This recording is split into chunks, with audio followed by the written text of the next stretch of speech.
Hey everyone, today we're going to work on using some adjustments with some photo layers. So first of all, I want to show you guys how to do a stock search. If you go to File in Pixlr and then go to Stock Search, you could type something in. Right now, the search was for boats. This is what came up.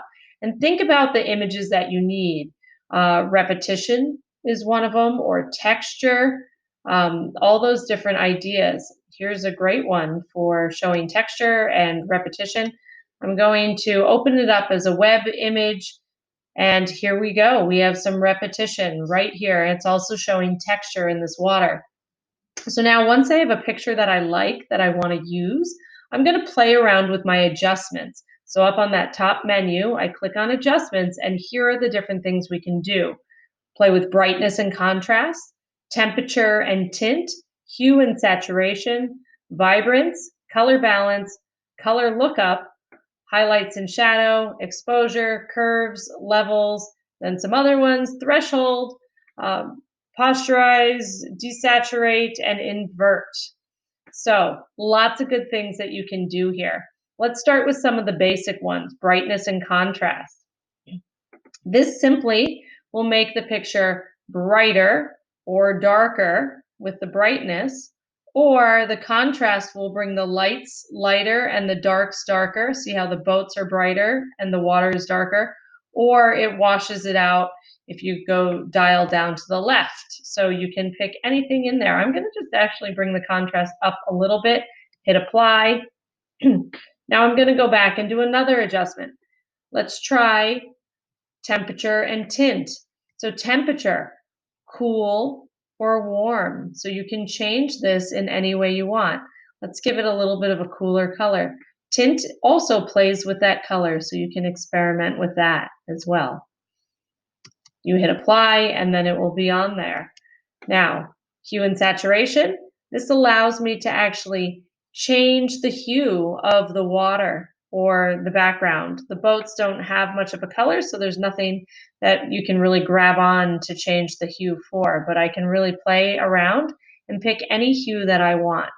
Go a little purple. Saturation is how bright this color, how saturated the color is. So right now it's pretty saturated. If I go to the left, it will go towards a gray tone. And same with lightness. I could go very, very bright or very, very dark to where it's just black. So I'm going to just keep that one neutral. So keeping on, like just experimenting a little bit more, looking at some more of the adjustments. We have the vibrance. Right now, this is a pretty vibrant color already, so that does a little, it's similar to some of the other ones. Color balance. So this is taking the different colors and separating them. So now we're bringing the red up. You know, remember all these colors are a mixture of different colors. So think about which color that you're using. Greens, which color do you want to be more dominant? Some will work better than others. Right here, the blue should work because there's a lot of blue in this purple, so you can see how it changes it. When I take that out, I get more of the purples and the greens. That's kind of interesting. I'm going to leave it like that, and I'm going to hit apply. You can also change the shadows or the highlights. So we were just working with the mid-tones there. Color lookup is a lot of fun, right? This one takes those gradients, and you could change these, work with some different gradients, play around with what you like, right? This could be a lot of fun to play with. I think this one is pretty interesting looking, the rainbow-ish one. So I'm going to hit apply. So I've applied all these different adjustments so far. I could keep going down the list and experiment with some of these. You do not need to play with every single one for every image. Highlights and shadows, that's going to make some areas brighter and the shadows should make the areas darker. I guess you have to go to the left so I can make my shadowy areas darker. Kind of like that contrast there. Exposure. This is once again lights and darks. I'm not going to do that one. Curves. Curves you can play with by double click, let's see, and I made a point there. So I double click and now I can move it.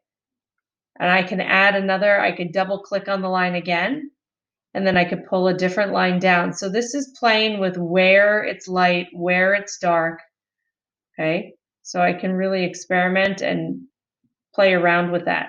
I'm not going to do that this time around, but you can just get a sense of what curves do. Levels are very similar. Here I can actually change my levels, so I could change the darks, I could change the grays, and I could change the whites. Okay, so I could just dial those in any way I want. What else do we have? Threshold. So once again, goes to black, goes to white. So that's an interesting one. I mean, it could be interesting to use for something. This could be an interesting one to layer and blend. I'm not going to use this one today.